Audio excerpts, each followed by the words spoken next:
when did you decide to go to therapy, and what precipitated? The first the first um the first time was in graduate school, because I was trying to get out, and I was like stressed, and I couldn't figure out why I wasn't able to write. And it was like the first moment where I felt incapable of being productive. And somebody said, well, you should go to campus psych services. And I was like, I mean, I'm just having writer's block. Like, I ain't, you know what I mean? Ain't nobody talking to me. You know what I mean? I had an idea of what I thought it meant to be going to psych services. Then I went, and we talked a little bit about my writing issues, but we ended up going somewhere else. We ended up going in a whole different direction that I found incredibly helpful. And then I started writing again, and I stopped going. And then later, I was starting to have real challenges, like in my relationships. I was having real challenges, and not just romantic relationships, just in terms of just like managing things and people. And it was I needed help. I needed a space to talk about it. I needed a space to deal with, as Esther Armand says, like untreated trauma. I needed a place to think through where I wanted to go, and it became helpful. At first, I would only use it when I was in moments of crisis, and then I'd go back to not doing it. You know, it's like going to the gym, working out, kind of liking how you look on the beach, and then being like, all right, I'm good now. You know, I'll see y'all next summer. But it's become a way for me to not just sort of be okay or manage a crisis, but to actually be okay and be healthy on the day to day, and to grow. And so, and in my 30s, I think that's where it became more of a steady. And a lot of it had to do with the fact that I was finding the things that I was doing to be quite unfulfilling. I was in relationships that weren't healthy. I was using my body in ways that I didn't, that wasn't giving me joy and pleasure, even though it was supposed to be. And it's like, you can't work your way or sex your way, or all this. It's like the Solange song, right? You can try to do all you can't smoke it away, you can't drink it away, you can't dance it away. Right. You can try, and that brings its own experiences, but fundamentally, it's not gonna fix that thing. And therapy is not a silver bullet either, but it's another tool that you can use to get where you want to go. And so for me, it's been incredibly helpful. And that's one of the things I talk about in the essay too. You know, I'm of a certain age where therapy is like a bad, it's like something's wrong with you. We don't discuss that. We don't do that. And I'm grateful to have lived long enough where it's now okay. Was not just okay, but I think it's mandatory for any Black person living in America to seek therapy. Do you agree, Tarana?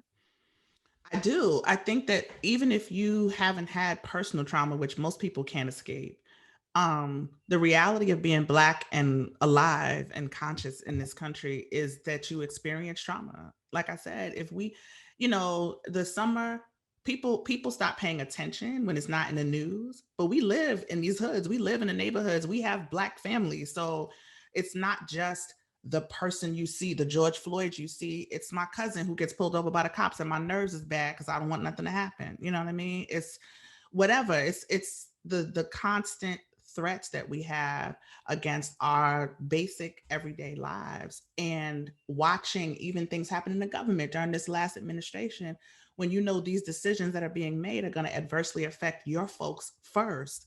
All of that is anxiety producing and can keep, depends on what your makeup is. For some people, we don't like you said, you're of a certain age, you don't want to acknowledge it.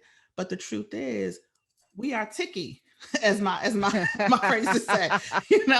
We are, some of us are just two seconds off of blowing up because we have no place to release it, which is why I describe the book to some degree as a soft place to land. We don't even have anywhere to put this thing. Where do I put this? Where do I lay this down? Where do I have a moment to reflect? We do it in private. Like even last summer when all the stuff was happening, I was having tons of private conversations, right? I could call Mark and we can rap for like an hour or two about what's going on in the world, what's going on in our lives. And I'm glad to have those kind of relationships. But that's not sustainable, really. You can't dump on your friends all the time. You have to have some other outlets. So, and then the other reality is everybody can't afford therapy. Everybody doesn't have access to therapy. So we have to create tools like books and podcasts and content that fills in some of those gaps, because the truth of the matter is our folks not just won't go, but some of them can't go. And what do we do to help supplement that? I love it. You are your best thing. Vulnerability, shame, resilience, and the Black experience is an anthology. Tarana Burke, of course, Brene Brown, who's I think I first saw her through Oprah. Oprah used to have her on a lot. Marc Lamont Hill is here. Black media. I came in today. I'm taking a fast. I'm not watching CNN, MSNBC, or well, I don't do Fox anyway. I'm tuning out because I think there's a commodity. There's commerce attached to our trauma, and they make more money the more trauma that they produce, the more anxiety and the more hatred, the more they report it, the more clicks and algorithms, the more money. Black media, which Urban View is, Mark, now you're associated with an outlet. How important is media that is not mimicking what they do, but that is specifically here to talk about what we need? I mean, I think you hit the nail on the head, right, with the last part of the question. And that is, it's not just about having Black people doing white stuff. That's the easy part, right? We can get Black producers and Black hosts. We don't have them enough on the major networks, but that's easy to do, you know. But the question is, can we tell a different story?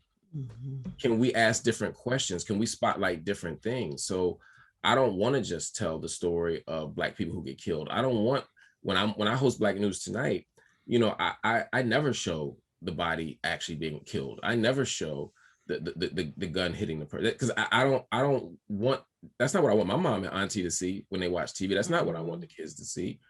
But there's also so many other stories about Black people that aren't centered around trauma.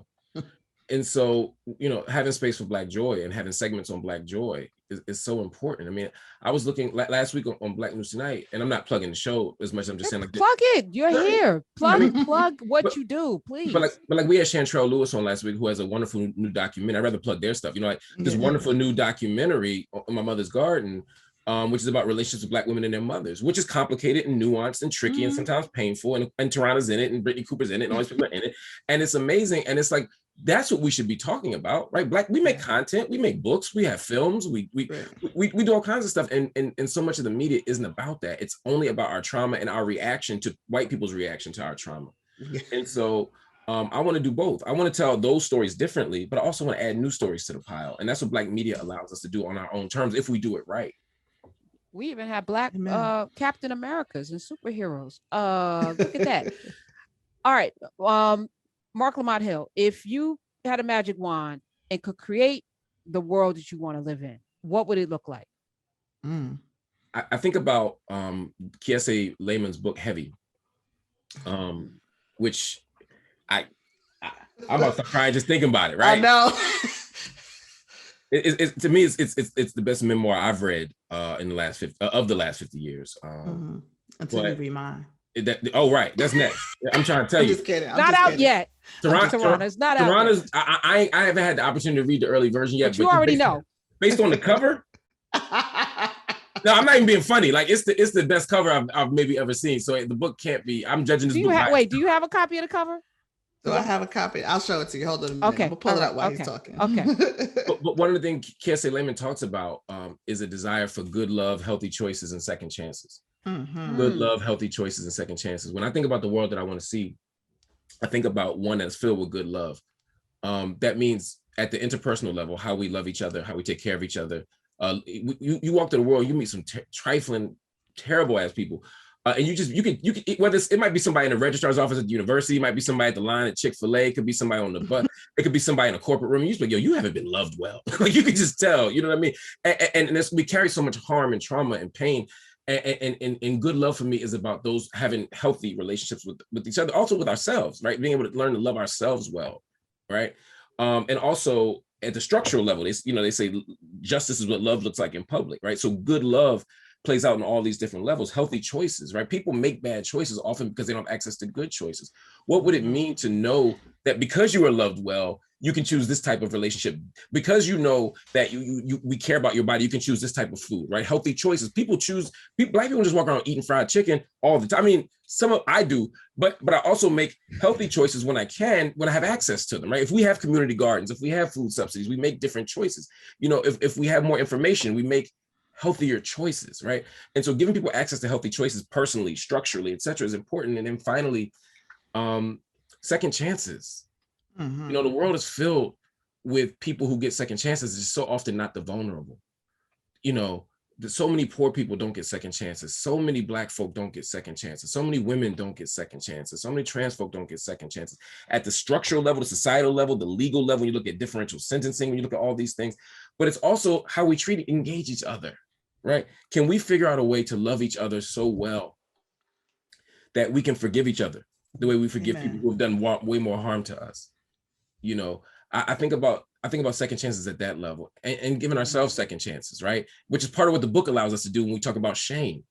Is to say that though I carry this shame, though I carry this pain, though I've done this thing, I don't have to, as Howard Thurman, right, the theologian said, I don't have to be prisoner of the event, right? I don't have to scale down my experiences or my aspirations to the experience, to the event that is my immediate experience. In other words, I'm not have to be prisoner of this thing I did, this thing that happened, this trauma I carried, this mistake I made. I can move beyond that, right? Second chances. So for me, that's my world: good love, healthy choices, and second chances. I love it. You know not to ask me that question because I'm gonna live in his world. Me too. Me too. Let me see your book cover. Oh yeah, the book is called Unbound. I don't know if you can see it so clearly. I can. Here. Oh, that's beautiful. That's beautiful. The artist Bisa Butler. Huh? That John right there. Yo, I need that. I'm about to put that on my wall. Yo, that looks like that is art. Who's the artist? Bisa Butler. The thing that's so amazing about this is that Bisa she works with quilts and fabric. And so there's no paint on that at all. She did that completely from fabric. It's fascinating to me. I'm just like, because this is what he's talking about, Black genius. You know what I mean? We have to celebrate. Oh, you know, when you can see her work, she's on the cover of Essence this month. She did that picture on the cover of Essence. So I love it. I love you. Don't be a stranger. And Mark, you got to come back. You got to keep. You can come back frequently. You too, Tarana, of course. Thank you, ma'am. Yes, you are your best thing. Get the book. It's fantastic. They're fantastic. I love both of you. That's good love right there. Thank you, Karen. I appreciate y'all. Love you, Karen.